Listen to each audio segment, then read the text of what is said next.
Jai Shri Krishna everyone. Welcome back again to my channel Shriji Learning Economics.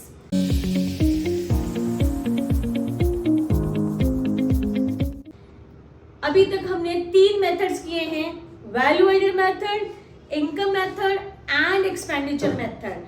We have done steps of calculating national income by value added method, by expenditure method and by income method. ठीक है, उसका numerical कैसे करना है वो भी हम कर चुके हैं. आज मैं आपको बताऊंगी जो बहुत इंपॉर्टेंट क्वेश्चन है, थ्योरेटिकल क्वेश्चन है कि नेशनल इनकम तो हमने कैलकुलेट कर दी, पर 2 नए कंसेप्ट आगे इसके आगे हैं और वो कंसेप्ट है national income at constant price and national income eight current price. तो नेशनल इनकम की जगह वहां पर आपको जीडीपी भी लिखा सकता है. So what does it mean? GDP at current price and then GDP at constant price. Constant price, right? This is, अब ये जीडीपी एट करंट प्राइस क्या है और जीडीपी एट कांस्टेंट प्राइस क्या है, ये कंसेप्ट आया क्यों पढ़ना है हमने ये कंसेप्ट? तो जीडीपी मींस जीडीपी है क्या, पहले आप जीडीपी का वर्ड समझो. National income to you all know that the income earned by normal residents of a country is known as a national income. वो आपको ठीक है, पर चाहे नेशनल इनकम लिखा आए चाहे आपको जीडीपी लिखा आए, ये ध्यान में रखना क्वेश्चन इज सेम, सिर्फ वर्ड का डिफरेंट है. अब अगर जीडीपी लिखा आता है तो पहले आपको पता होना चाहिए कि जीडीपी है क्या. So let's see, let's just write on the value points. GDP, it is the money value of all final goods and services produced in an economy in an accounting year. So how many value points are there? Number 1, money value. किसकी? Final goods and services की. कहाँ produce हुई? Domestic territory में. कितनी देर में? 1 year. So these are the 4 value points of GDP, right? So हमने जैसे कहा था GDP can be calculated by P into Q. अगर GDP की value money value of final goods and services बेटा हम करंट प्राइस पे मेजर करते हैं तो उसको बोलते हैं GDP eight current price, right? GDP at current, CP मैंने लिखा है, it means current price, and the other name for it is nominal GDP. Nominal GDP. Is that okay? So associate the word current means nominal. और अगर GDP को major करते हैं हम current price पे नहीं, बेस ईयर के price पे. अब what is the meaning of base year? Base year का मतलब है कि पिछला साल भी हो सकता है, उसका पिछला भी हो सकता है, मीन्स रेफरेंस ईयर. अगर 2024 is the current year, then the base year may be 2022, maybe 2021 or any year. पर बेस ईयर जो है नॉर्मल ईयर होना चाहिए. पैंडेमिक या किसी भी तरह की जिसमें नेचुरल डिजास्टर हो वो नहीं लेते. अगर मैं क्वांटिटी इस साल की लूं और प्राइस में बेस ईयर का लूं तो जो वैल्यू निकल के आएगी बेटा वो होगी मेरी जीडीपी एट कांस्टेंट प्राइस या national income at constant price. So here we go, GDP at constant price मतलब क्वांटिटी इस साल की ली मैंने और प्राइस मैंने कौन सा लिया? बेस ईयर का, that will be P0. So see here what I have done, I have denoted price of the base year by P0 and I have denoted quantity of the current year by Q1. अगर मैं current price की बात करूं तो यहाँ पर मैंने क्या लिया था? इसी साल का प्राइस और इसी साल की क्वांटिटी. सो मीनिंग पहले आपको आ गया. It is the money value of final goods and services produced in the economy in an accounting year at current price, that becomes your GDP at current price, that is known as a nominal GDP. And if the money value of final goods and services produced in an economy in an accounting year value measured at the price of the base year, that is P0, then it becomes GDP at constant year. So पहला आ गया आपका meaning I have told you. So meaning first आपका meaning आ गया ठीक है, meaning के बाद आपका आना फॉर्मूला। फॉर्मूला क्या बनेगा, जीडीपी एट करंट प्राइस के नॉमिनल का, that is P1 into Q1 means price of the current year and output of the current year. और इसमें क्या बनेगा, quantity of the current year but the price of the previous year. So mostly ऐसे लिखा होता है P0 Q1, right. सो अगर आपसे कोई पूछे what is the formula of nominal GDP, then you will say P1 into Q1 and what is the formula of the real GDP, that is P0 into Q1। ये सिर्फ concept हो गया और example हो गया। नाउ द क्वेश्चन इज कि ये concept आया क्यों। ये कंसेप्ट इसलिए आया कि जब हमने इंडिकेटर्स दिए, अगर मैं कहूं कि पिछले प्राइस मेरा पिछले साल था 100 और आउटपुट थी 500, इसका मतलब है मेरा 10 ले लो प्राइस और आउटपुट ये, तो 5000 आ गया जीडीपी, राइट। और अब मैं अगर इस साल की बात करूं तो इस साल बेटा मेरा प्राइस ये इस साल का है और बेस ईयर में प्राइस लेटेड बी, अभी भी मैं कहूं अब क्या हुआ, प्राइस इतना, प्राइस मेरा हो गया 20 और इतनी ही आउटपुट रही 500, तो 5 to 10 it comes out to be 10,000। अब इन दोनों को अगर आप ऑब्जर्व करते हो, price 10, output 500, that GDP comes out to be 5000। और अब क्या हुआ, इस बार प्राइस कितना हो गया, पहले पिछले साल था प्राइस मेरा लेट इट बी 2022 में या 2021 में और ये 2024 में या whatever year you can take, और अब प्राइस हो गया 20 पर आउटपुट कितनी है, सेम। तो डू यू थिंक कि क्या रियल टर्म्स में हमारी जीडीपी ग्रोथ हुई है? नॉट एट ऑल, क्योंकि पिछले साल की जो चीजें प्रोड्यूस हुई हैं बेटा वो भी 500 है और अभी भी 500 है, तो चेंज तो हुआ ही नहीं। पर हमने जीडीपी में दिखला दिया कि हमारा जो डबल हो गए GDP. So this is totally wrong. इसका मतलब है जो नॉमिनल जीडीपी ने मुझे रिजल्ट दिए जीडीपी के बारे में वो रॉन्ग है। क्यों रॉन्ग है? क्योंकि जीडीपी सिर्फ और सिर्फ किसके कारण चेंज हुई है? प्राइस के कारण। जब इकोनॉमिस्ट ने देखा कि ये गलत इंडिकेटर हो रहा है कि एक्चुअल कितना चेंज जीडीपी में आया हमें पता ही नहीं चल रहा है, तो उन्होंने नया कंसेप्ट इंट्रोड्यूस किया, that is called real GDP, जिसमें क्या रखा उन्होंने, प्राइस को constant, that is B 10, 5000 it comes out to be again 500 लिया था हमने, सो 5000 आ गए ये। और अगर प्राइस अब यहां पर सेम लिया मैंने, सेम प्राइस, तो अगर उतनी ही चीजें बनी तो इसने हमें दिखा दिया कि चेंज नहीं हुआ है। So real GDP has given us a true picture कि क्या इस पे फोकस करती है वो क्वांटिटी पे।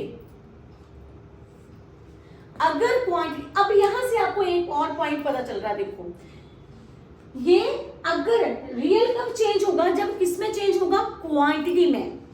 सो रियल जीडीपी चेंजेस जब किसमें चेंज हुआ बेटा, चेंज इन क्वांटिटी। पर हमारा nominal GDP can be change without changing in the quantity, mean just and just because of price which is not the true indicator. So हमने क्या कर दिया, हमने पहले मीनिंग बता दिया, हमने एग्जाम्पल बता दिए। अब आप ये मुझे बताओ कि अगर हमने बेटा ग्रोथ को हमने देखना है कि ग्रोथ कितनी हुई है, तो कौन सा इंडिकेटर ठीक है, ग्रोथ इंडिकेटर कौन सा है? तो ग्रोथ इंडिकेटर के लिए आप खुद ही बताओगे कि मैम वो तो सिर्फ और सिर्फ प्राइस के कारण हुआ है, उसमें तो कुछ आउटपुट में चेंज हुआ ही नहीं है। तो यस, वेरी राइट, जो ग्रोथ का इंडिकेटर है, ट्रू इंडिकेटर बेटा, वो क्या है आपका कांस्टेंट जीडीपी, या जिसको हम बोलते हैं रियल जीडीपी। सो कंपैरिजन, अब अगर मैंने दो कंट्रीज के बीच में कंपैरिजन करना है तो मैं किसको लूंगी इंडिकेटर, नॉमिनल को लूंगी कि रियल को लूंगी? But obvious I take real, क्योंकि प्राइस तो उसका डॉलर में होगा, हमारा किसी रुपये में होगा। और इंडिकेटर जो कौन सी चीज है जिससे मैं कंपैरिजन कर सकती हूँ, दैट इज क्वांटिटी। तो क्वांटिटी का चेंज किस में पता चलता है बच्चे हमें?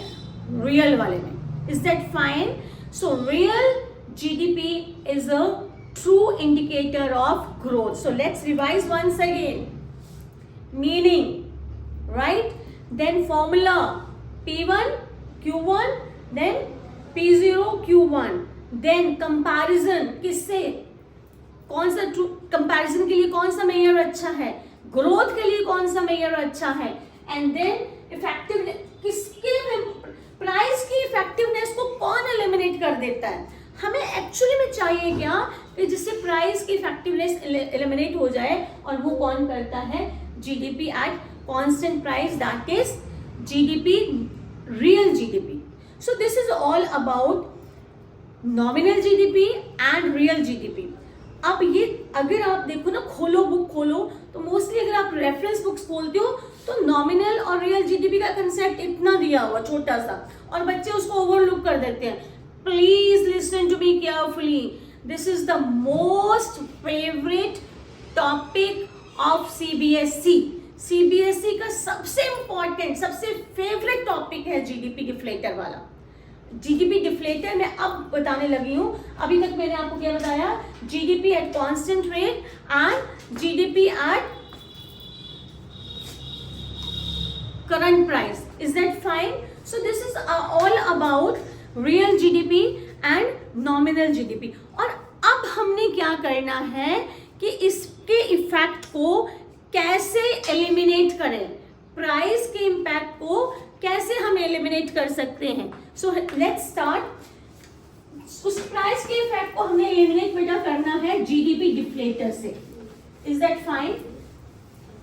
अभी तक मैंने आपको क्या किया, और ध्यान रखना आपको जीडीपी डिफ्लेटर का सम पक्का आएगा ही आएगा. This is very important. आप सीबीएसई का सैंपल पेपर देखो, आप पीवाईक्यू देखा करो. पीवाईक्यू में, सैंपल पेपर में इसकी कवरिंग होती ही होती है. सो हमने अभी किया जीडीपी एट करंट प्राइस क्या है, जीडीपी एट कांस्टेंट प्राइस क्या है, दोनों में डिफरेंस क्या है. डिफरेंस के जो वैल्यू पॉइंट्स हैं उनको प्लीज ध्यान से देखिएगा. कई बार एक हॉट्स का क्वेश्चन मेरे दिमाग में आ गया जो आया हुआ था. हमने अभी क्या पढ़ा बेटा, nominal and real. Am I right? अब बहुत बड़ी गलती बच्चे कर देते हैं. क्वेश्चन अगर आ जाता है आपको, out of the nominal GDP and the real GDP, which one is the greater? Is that okay? Have you got it? कि nominal में GDP में से ये है मेरा nominal GDP और ये है मेरा real GDP. क्वेश्चन अगर आता है आपको nominal और GDP, nominal GDP और मैं बोलूँ nominal GDP is greater than real GDP, तो बच्चे पता क्या सोचते हैं, हाँ फटाफट यस मैम ने बताया था कि नॉमिनल वाला करंट प्राइस भी होता है और रियल वाला जो है वो होता है कांस्टेंट प्राइस पे. यस, तो इसका मतलब कि अब वाला का प्राइस ज्यादा होता है तो ये ज्यादा होगा. क्वेश्चन क्या है, do you think that nominal GDP is always greater than real GDP? So focus on the word always. So answer आपका क्या आना है, डिफेंड और रिफ्यूट में से आंसर क्या आना है आपका, refute. Wrong. It is not always that your nominal GDP is greater than your real GDP. अब कैसे नॉमिनल और रियल जीडीपी ग्रेटर होगी? It may be equal nominal GDP. मैं एन लिख रही हूं, आप पूरा लिखिएगा बेटा. Nominal GDP, this is real GDP. ये बराबर भी हो सकती है, ये ग्रेटर भी हो सकती है, ये लेस भी हो सकती है. Nominal GDP, nominal GDP, real GDP, real GDP. अब आप बोलोगे मैम ये कैसे है, आपने तो भी बोला था करंट प्राइस ज्यादा होता है. अब देखो बेटा, ये दोनों इक्वल कब होंगे, जब मेरा current price that is P1 is equal to P0. Fine. ये ग्रेटर कब होगा, जब P1 ग्रेटर देन P0. ये कम कब होगा, जब P1 is less than P0. सो ये किसी को भी नहीं पता था. I am telling you, most of the students को पता ही. मतलब आप देखो जितने भी स्टूडेंट्स हैं ना, आधे से ज्यादा स्टूडेंट्स तो इस टॉपिक को छोड़ ही देते हैं। अरे छोटा सा हमने पूरी नेशनल इनकम का, बड़े कॉन्फिडेंट होके जाते हैं नेशनल इनकम आती, अरे नेशनल इनकम में सम आ जाता है, ये हवाइयाँ उड़ जाती हैं। तो ये कंसेप्ट आपने ध्यान से, और फिर जो थोड़ा बहुत पढ़ भी लेते लगता है ये मैम ने बोला था तो ये ठीक। अब मैंने आज आपको बहुत इंपॉर्टेंट बात बताई है, नॉमिनल एंड रियल दोनों ही, नॉमिनल रियल के बराबर भी हो सकता है, नॉमिनल बड़ा भी हो सकता है, नॉमिनल छोटा भी हो सकता है, that depends upon only and only and only price P1. Is that fine? So this is very important which I have told you. And the next is how to eliminate the impact of price. ठीक है, इसका मतलब है कि GDP deflator, कि price के impact को हम किससे जो है किससे एलिमिनेट कर सकते हैं. So the concept that comes बेटा GDP deflator. So just write it down, GDP deflator.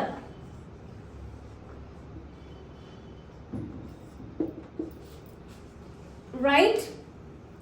So GDP deflator का फॉर्मूला क्या है? And the formula is nominal GDP divided by real GDP into 100. ये मोस्टली सब बच्चों को आता है.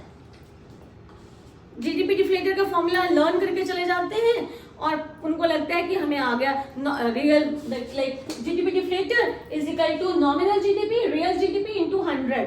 और वहां पर क्या लिख लेते हैं? Calculate price index. अरे अब ये कहां से आ गया? तो प्राइस, मैं आपको बताऊंगी, प्राइस इंडेक्स और जीडीपी डिफ्लेटर सेम ही चीज है. कैसे सेम है? अब आप ध्यान से देखो. अगर बेटा मैं आपको बोलूं कि नॉमिनल जीडीपी का फॉर्मूला क्या है, तो नॉमिनल जीडीपी का फॉर्मूला है आपका P1 into Q1. M I right? अभी किया है हमने. एंड देन रियल का फॉर्मूला क्या है? Real means P0 into Q1 and then 100. Am I right? अब आप ध्यान से देखो, Q1 and Q1 get cancelled and what comes out to be? That is P1 over P0 into 100. This is your GDP deflator. और इसी को क्या बोलते हैं? Price index. ये मैंने आपको नई चीज बता दी है. So GDP deflator means price index. How we know that? What GDP deflator is equal to nominal GDP divided by real GDP into 100. Nominal का फॉर्मूला लिख दिया मैंने, real का फॉर्मूला लिख दिया मैंने, और कट करके आ गया मेरे पास P1 over P0 into 100. That comes out to be price index. Is that okay? So here we have done GDP deflator. अब आप ध्यान से इस फॉर्मूला को देखो. अब अगर अब पेपर में आपको आ जाता है कि आप निकालो नॉमिनल जीडीपी या आप निकालो रियल जीडीपी, तो बच्चे गड़बड़ डाला. अब तो वो तो मैम ने कराया नहीं था, मैम ने बोला था ये फॉर्मूला वो फॉर्मूला. अब ये ध्यान से देखो, इसी फॉर्मूला से आपकी तीनों चीजें निकल जाएंगी. अगर मैं बोलूं नॉमिनल जीडीपी, तो ये मैं इसको इधर ले आया, ये इधर आ गया नॉमिनल जीडीपी. ठीक है, क्या रहेगा? इसको क्रॉस मल्टीप्लाई करो तो क्या है? जीडीपी डिफ्लेटर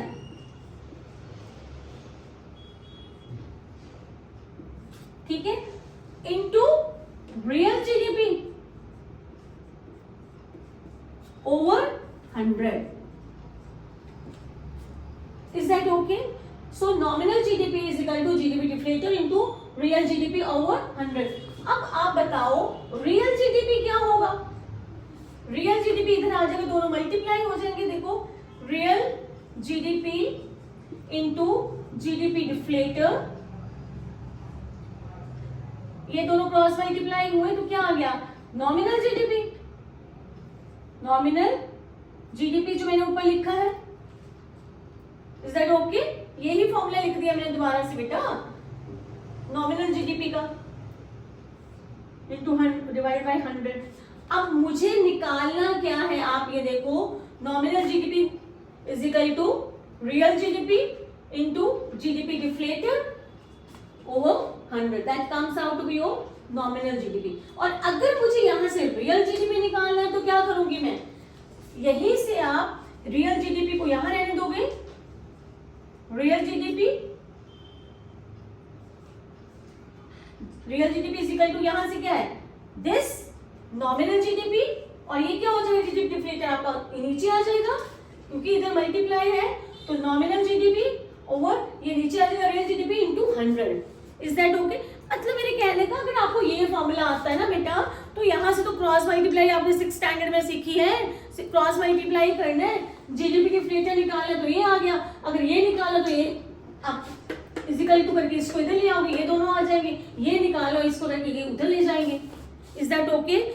सो आप ध्यान से देखो, जीडीपी डिफ्लेटर के कितने फॉर्मूला हुए, नॉमिनल ओवर रियल इंटू 100 और P1 इंटू P0 ओवर 100। ऐसे ही रियल जीडीपी का फॉर्मूला क्या हुआ, याद करो जो मैंने पहले कराया अभी आपको, that is real is equal to P0 into Q1, और रियल एक कहां से आया, एक यहां से आएगा, ऐसे ही नॉमिनल एक यहां से आया, और एक आपको पता है कि नॉमिनल का सीधा स्टेटमेंट से आया, that is P1 into Q1, और एक नॉमिनल आपका यहां से आ जाएगा। Is that okay? So today we have done GDP at current price, GDP at constant price, कौन सा बेटर इंडिकेटर है, कौन सा बेटर इंडिकेटर नहीं है, कौन सा जिससे हम अच्छे से कैलकुलेट कर पाते हैं। दूसरा हमने किया कि क्या हमेशा ही नॉमिनल जीडीपी बड़ा होता है, तो ऐसा नहीं है। उसके बाद हमने किया जीडीपी डिफ्लेटर हम कैसे निकालेंगे, ये नॉमिनल जीडीपी कैसे निकालेंगे, रियल जीडीपी कैसे निकालेंगे। In my next video I will give you the crux of all these formula. एक ही सेटअप में नॉमिनल के आपके 3 फॉर्मूला आ जाएंगे, रियल के आपके 3 फॉर्मूला आ जाएंगे, जीडीपी डिफ्लेटर के आपके 3 फॉर्मूलाज आ जाएंगे। ये तीनों को क्लब करके मैं बताऊंगी, ठीक है। Thank you so much. जय श्री कृष्ण।